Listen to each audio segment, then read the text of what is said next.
Good afternoon, everyone. Thank you for joining us for our next installment of 20 Minutes for Israel from Israel. We are honored to be joined this morning, or this afternoon, this evening for Rabbi Fine, by Rabbi David Fine, who was a prominent pulpit rabbi here in America before making Aliyah, and founding and is now the dean of the Barkai Center, which is a center devoted to helping develop Jewish communities and rabbinic leadership within Israel. And for those who might recall, although I'm not testing anyone's memory, but if you remember way before COVID, I had the opportunity to join the RCA and do an exchange program with different rabbis, building kehilot, building communities in Israel. That was in partnership with Rabbi Fine's organization and the wonderful rabbis that he supports and helps engage in Israel. Rabbi Fine, thank you for joining us. It's really a special privilege for us. Joining our virtual Young Israel for our 20 Minutes for Israel from Israel. I guess I'll just start, if you want to introduce yourself a little bit and share a little bit about yourself with us. Hi, okay. Thank you, Rabbi Brander. Thank you very much. And good afternoon, I guess. It's 7:30 in the evening here. My name is David Fine. I was born in New Jersey, rabbi in Milwaukee, Wisconsin for 5 years, and then in Kansas City for 5 years. I made Aliyah to Modi'in this summer. It'll be 16 years ago. The whole notion of a pulpit rabbi and the same kind of community that we're all familiar with from the United States, those communities and that type of rabbinic leadership really doesn't exist here. So my job, in many ways, our job, a rabbi's job, doesn't really exist in the same way here that it does in the United States. And so I had no idea actually what I was going to do. So I founded, together with my rabbi, my Israeli-born rabbi here in Modi'in, we founded Barkai, like Rabbi Brander said, where we try to build more American-style communities here in Israel. In general, the synagogue is just a place to pray, daven, maybe go to a class, and the rabbi is not really the same type of leader that he is in America. So we're trying to build more community for a bunch of different important reasons, which I guess we could speak about another time. Right. And just so people get a feel for the sort of the scope, Barkai is connected and supporting about how many communities across Israel these days? And so we've trained around 100 rabbis. It's a very intensive 2-year training program, 600 hours. It's only one full day. It's one full day a week. And we've trained approximately 100 rabbis in the past 12 years. And so we're not only in touch and supporting those rabbis, but we're supporting their communities and working with their communities as well. And these are not rabbis, in the communities that you are perhaps more familiar with, Ra'anana and Modi'in and Efrat and Jerusalem. I mean, we do have some rabbis in Jerusalem. These are all Israeli-born, Hebrew-speaking rabbis. They're in Ramla and Lod and Kiryat Gat and Nahariya and Dimona. Rabbi Brander went to, when we did this exchange program, he was in Petach Tikva with Rabbi Yoni Levi. So we're really trying to affect the Israeli community. The Anglo community, they sort of get it because they come from America and they understand the need to have a community structure and proper rabbinic leadership. You shared with me that this morning, we'll get to a little bit more. This morning, you spent some time, unfortunately, on Har Herzl, which is the military cemetery in Israel, guiding some groups from America. Obviously, it's a very emotional place right now, and there are too many precious people that have been buried there. Are there a few maybe you want to commemorate with us and tell us about? Sure. I mean, first of all, it's a very, very sad place. Very, very tragic. You walk around and you see the grave markers, and kids are 18, 19, and 20 years old. And there are a lot of families of the fallen that are there, visiting their children or their spouses, Rahmana litzlan. One of the graves that we were at today was a funeral that I was at around 2 weeks ago. A young boy who his name is Nati Eitan, and he was a very close friend of my son Hanan's. They went to high school together in Yeshivat Shalavim, which is just a few minutes from where I'm sitting here, or from where I'm sitting right now. Nati was in 669, a very, very elite unit.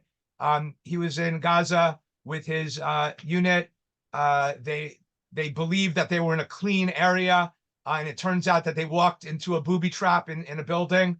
The mitan, the explosive, went off, and you're supposed to take cover immediately after the explosive goes off. Nati is a medic, and he saw two soldiers that were very, very badly hurt. So although Nati survived, and these other two soldiers survived the booby trap explosive, instead of taking cover, Nati went and saved the life of two other soldiers, and he certainly knew that the likelihood of him, not making it were very large when he did that, because what happens is that the snipers, after the explosive goes off, the snipers are ready in case, someone actually survives. So he got shot in the head, in the eye, afterwards, and he was in my house. He was where I'm sitting right now many, many times. Very, very sweet boy, someone who was obviously going to be a leader in the army. And it's a very long story. I won't go into it now, but actually one of the parents of one of the boys that he saved, who I met at the Shiva, actually came with us to the cemetery to talk about Nati and to talk about his son, who was very, very badly hurt. But thank God, it looks like he's going to be all right. It's so many stories of incredible heroism and just tremendous loss. And you're on the front lines supporting communities there. Tell us a little bit about what since October 7th, Arkai has had to step up to do to support the communities, the families, the people that are in these communities, with everything going on. So I'd say that it really boils down to two areas. First of all, a lot of our soldiers are from very poor areas. Some of the cities that I mentioned before, Ramla and Lod, families there do not have a lot of money. And so some of these soldiers weren't able to get some of the equipment that, people in my community, Modi'in, can get very easily. Not all these people have, rich relatives in America. So, and a lot of them didn't have some of the very basic stuff that they needed. So we actually raised, I'm still raising money in order to pay for it, but we gave over 1 million shekel worth of different kinds of equipment to our soldiers. So that's the soldiers of the communities that our rabbis are rabbis of. And that was very important. But really the bread and butter of what we do is rabbinic training, so that rabbis can be pastors and rabbis could be counselors and advisors to families. And so that our rabbis have been, working in extra, overdrive in order to provide solace, to provide counseling, to be supportive of all these families, because there isn't one family that doesn't have somebody who, either something happened to them, one of the soldiers in their family or their unit, or somebody who is kidnapped. There's no one who doesn't have some kind of a connection. So our rabbis have really been working around the clock.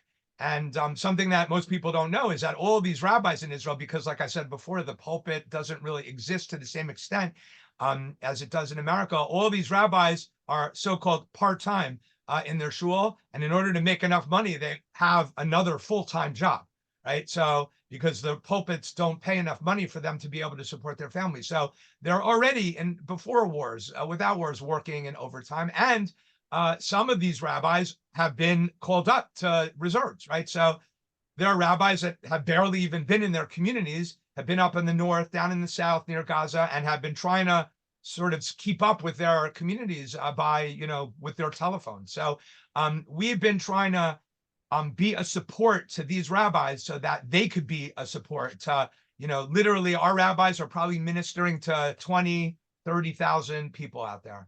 And those 20, 30,000 people have families and wider circles. So what I always say, what I've been saying for the past 80, whatever days it is now, 81, 82 days, I've been saying that it's easy to get your arms around, having to get vests or helmets, because that's sort of very simple to understand. It's very concrete, but the mental health consequences of what's going on now are very, very, very profound, and they will go on for decades, if not longer than that. So we're really on the front lines of trying to fend some of that off. Yeah. We're 81 days since October 7th. Are there a moment or two, a story or two that sticks out in this work that you're doing that you want to share with us? So many moments stick out. It's hard to pick one.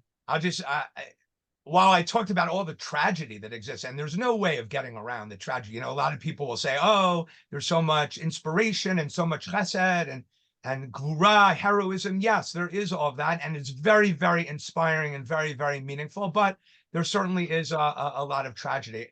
There were two brothers that got killed on Kibbutz Alumim on the first day.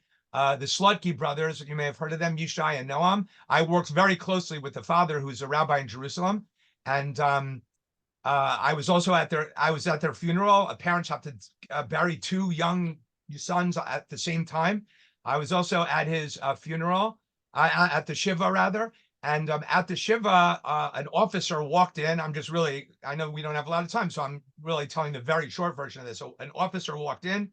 His uniform was all dirty. It was very clear that he had just come from the fighting, and no one in the shiva house knew who he was, including it was obvious that the family had no idea. So Rav Shmuel Slutky, the father, sort of turned to him like as if he was saying, "Who are you?"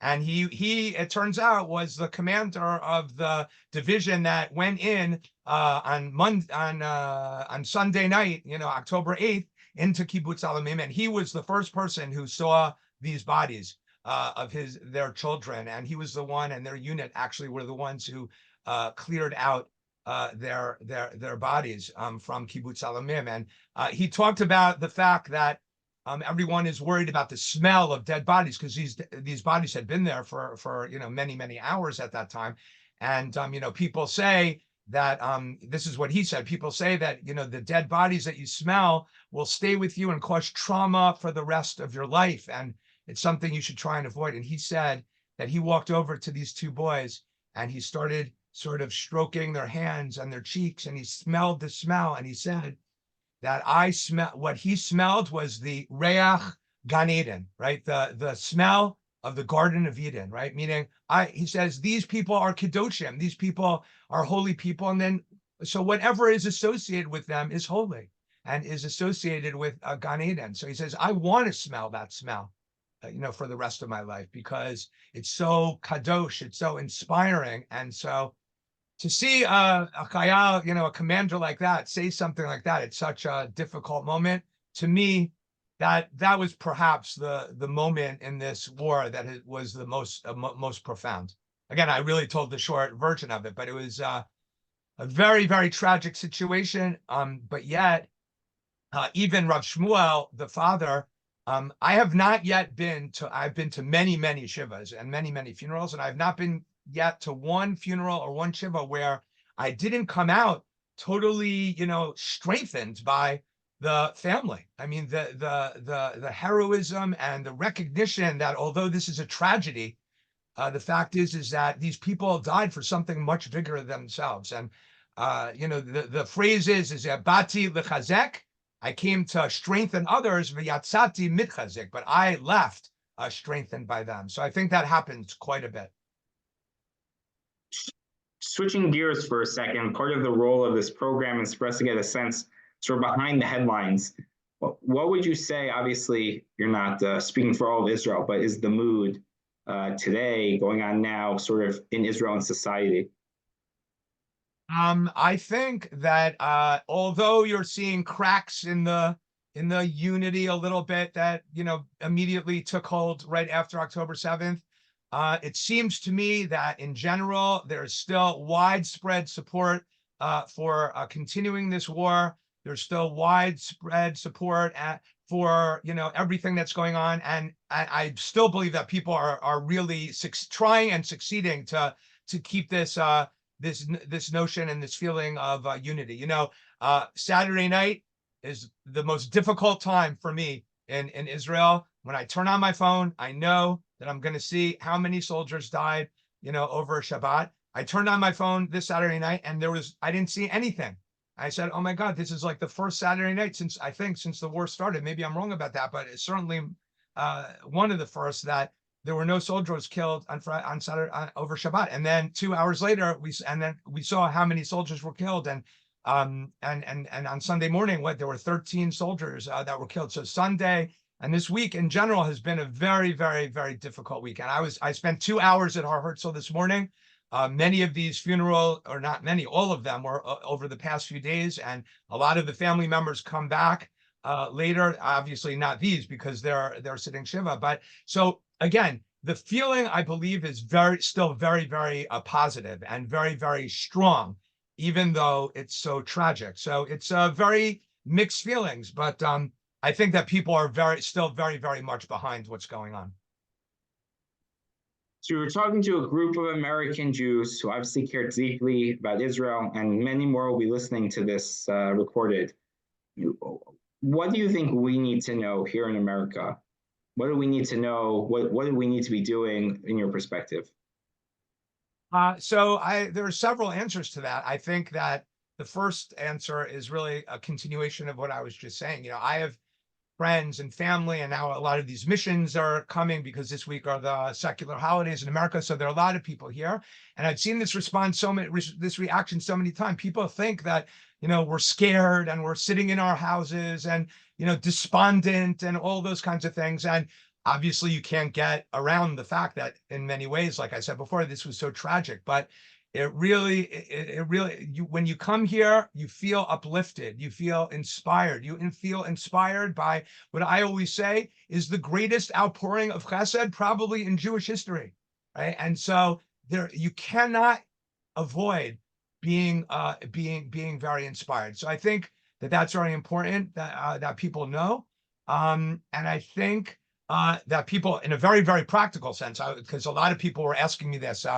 On some of the groups I led at Har Herzl this morning, in terms of bringing things, right? Meaning, the war has turned, has shifted in a lot of ways, and almost everything that the soldiers need, almost everything, not everything, can be bought and in Israel and sent to anywhere in the country.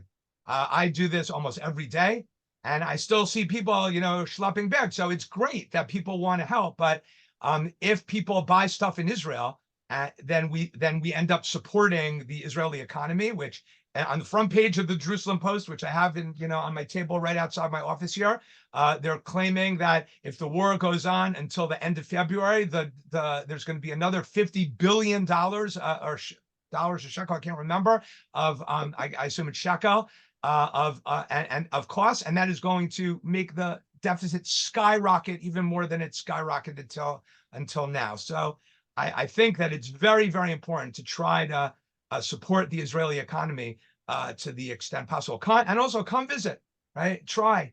There are so many people here, and I was with a group from the Jewish Center in Manhattan this morning. There was at Har Herzl, there was a family that had come. Most of the families come when they get up from Shiva on the last day of Shiva. This family had just come. Uriel Cohen is the soldier's name.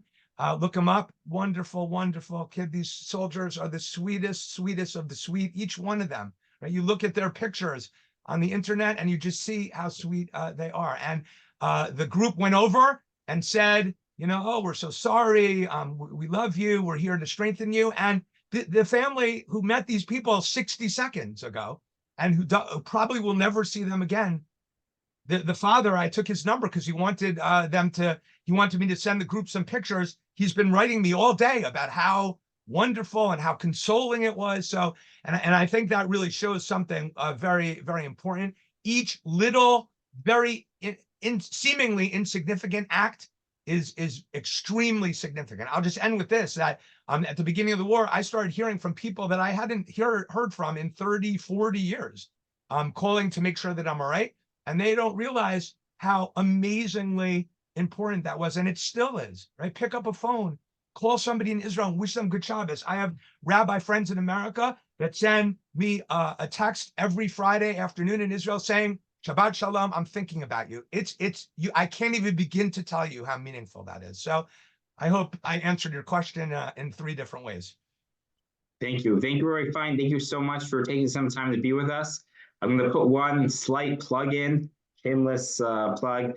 The Jewish Federation is running a mission to Israel. You could sign up. I believe it's 10 days, volunteer opportunities, hotels, opportunities to do all the wonderful work that Roy Fine described.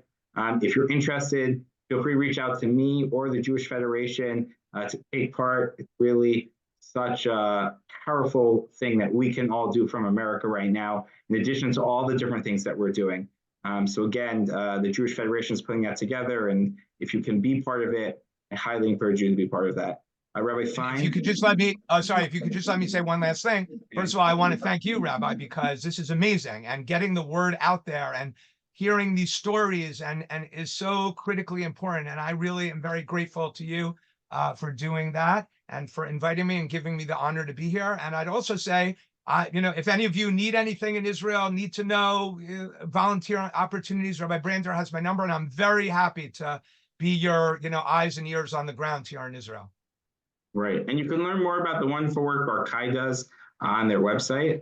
And thank you, everyone, for joining us today. Have a safe day, everyone. And thank you, Rabbi Fine. Shalom, Erev Tov. Thank you so much.